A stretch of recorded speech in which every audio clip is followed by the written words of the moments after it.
Eh bien, bonjour à tous, c'est Rémi le chat. Rémi le chat, j'espère que vous allez bien. Moi, ça va nickel.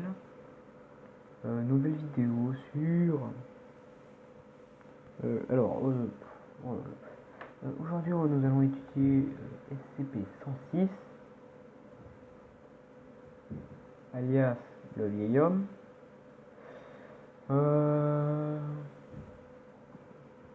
Donc voilà, j'ai pas fait la même gaffe que la dernière fois. La dernière fois, j'ai dû lancer tout le programme.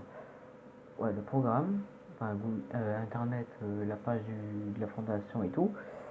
Du coup, là, j'ai pas fait la même erreur avant de lancer l'enregistrement. J'ai mis la page, voilà. Je sais même pas sur où aller. Si je suis sur Brawl Stars, je vais recevoir des appels, donc je préfère aller sur Clash of Clans. Hop, hop là, on est parti. Voilà. On est parti. Objet, hashtag, deux petits points. Ok, j'arrête, je vais pas dire tous les points non plus. SCP-106, classe, Keter, je sais pas comment on dit. Procédure de confinement spécial. Deux petits points, y a rien. Révision 11-06, révision 11-07, ça je comprends pas. Mais bon, on s'en fout. J'espère qu'on m'entend bien. Ah, j'ai deux attaques, c'est super.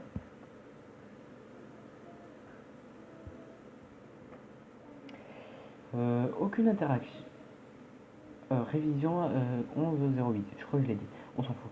Allez, aucune interaction physique avec SCP-106 n'est autorisée. Toutes les interactions physiques doivent être approuvées par un vote des 2/3 du commandement 05 au moins et ne peuvent avoir lieu que dans le cadre d'un test. Toute interaction doit être effectuée dans les sites à la sécurité maximale AR-2, 2 en chiffres romains. Après une évacuation générale du personnel non essentiel, tout le personnel recherche, sécurité, classe D, etc. Doit rester. Tout le personnel doit rester à au moins 60 mètres de l'enceinte de confinement à tout moment, sauf sur ordre direct du commandement du site. SCP-106 doit être contenu dans un conteneur scellé constitué d'acier plombé. Le conteneur doit être scellé à l'intérieur de 40 couches de matière identiques, chacune séparée par au moins 36 cm d'espace vide. Les stabilisateurs entre chaque couche doivent être placés aléatoirement. Le conteneur doit rester suspendu à au moins 60 cm de toute surface par un soutien électromagnétique ELO-IID.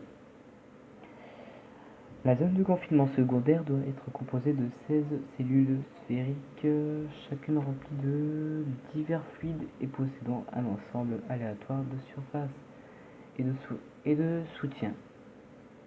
Le confinement secondaire doit être équipé de systèmes d'éclairage capable d'éclairer tout l'assemblage avec au moins 88 000 lumens de lumière, ouais c'est ça, j'ai cru que j'avais sauté une ligne mais non, de lumière instantanée, non, virgule, ok j'irai pas les virgules, sans intervention humaine directe. Les deux zones de confinement doivent rester sous surveillance permanente. Je crois que je vais pas aller loin parce que vu...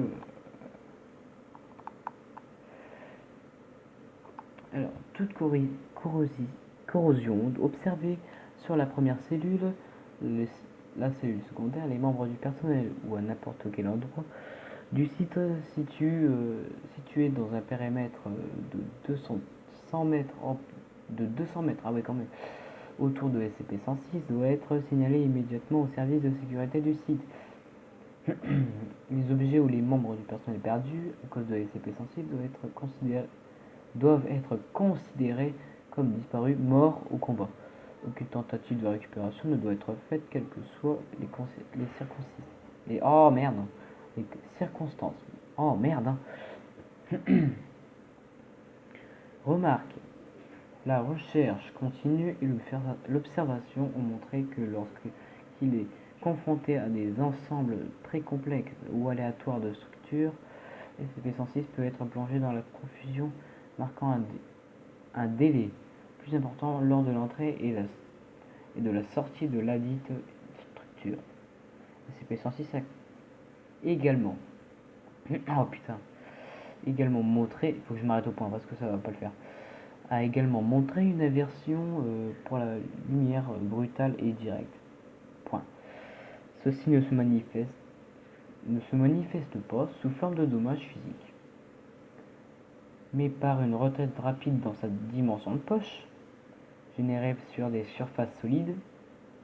Ces observations, ainsi que celles de l'aversion du plomb et de la confusion liquide, ont permis de réduire les évasions de SCP-106 de 43%. Les cellules primaires et secondaires ont également été efficaces dans des incidents de récupération nécessitant le protocole de rappel.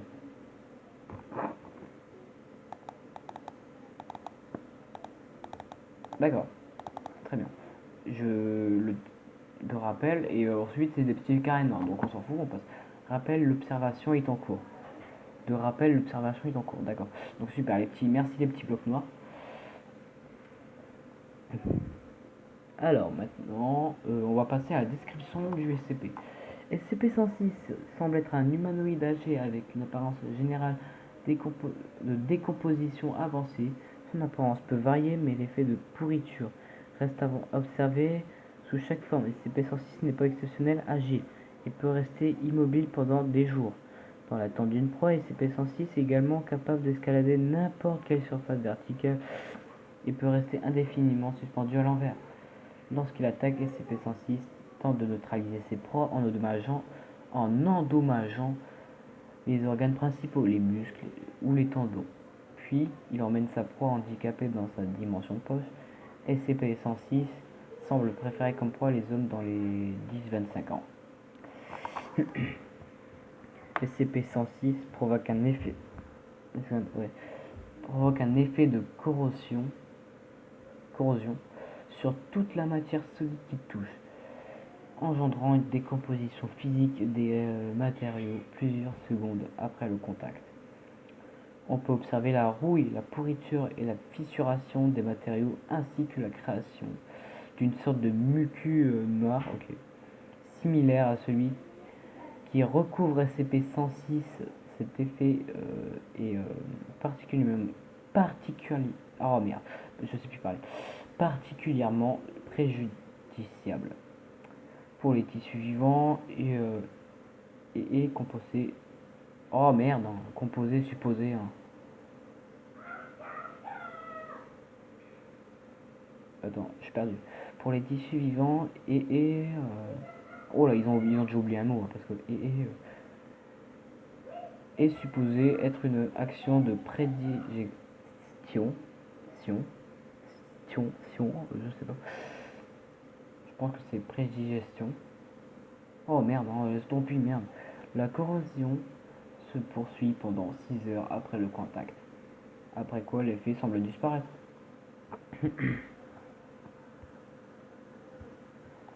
SCP-106 est capable de passer à travers la matière solide, laissant derrière lui une grande tache de son mucus corrosif. SCP-106 est capable de disparaître à l'intérieur de la matière solide en entrant dans ce qui est supposé être une sorte de dimension de poche. SCP-106 est alors en mesure de sortir de cette dimension à partir de n'importe quel point connecté au point d'entrée initial. Exemple, entrer dans la paroi interne d'une pièce et sortir par la paroi extérieure, entrer dans un mur et sortir du plafond. On ne sait pas si cette dimension est le lieu d'origine de SCP-106 ou un simple repère créé par SCP-106. Une observation limitée de cette dimension de poche a montré qu'elle doit être composée majoritairement de salles et chambres avec supprimé entre parenthèses entrée Cette activité peut se poursuivre pendant plusieurs jours, avec une certaine chance d'être libéré dans le but d'être traqué, recapturé, supprimé. Ils ont supprimé beaucoup de trucs dans ce truc, hein. Alors bien sûr, il n'y a pas d'image, hein. Bien évidemment, j'ai pas d'image, hein, mais je vais chercher une image, je reviens.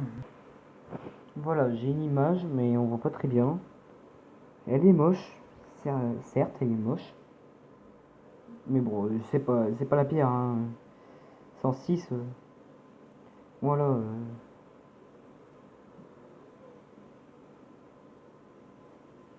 Ça, je pense c'est quand il passe à travers la matière. Normalement, ouais, c'est ça. Et là, je l'ai en carrément hyper moche. Ouais, bon, l'image, s'il te plaît. Oh putain.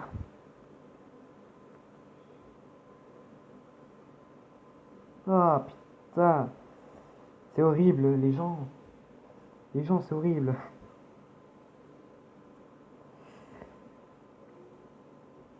Le pire SCP. Voilà les gens, c'est la fin de cette vidéo. J'espère qu'elle vous aura plu. Si c'est le cas, n'hésitez pas à liker, commenter, partager, à vous abonner et à activer la cloche de notification. Ça ferait super plaisir. On va se laisser sur cette image. La pire. Franchement, la plus moche. Voilà. Bon, c'était Rémi, le chat. Allez, ciao tout le monde.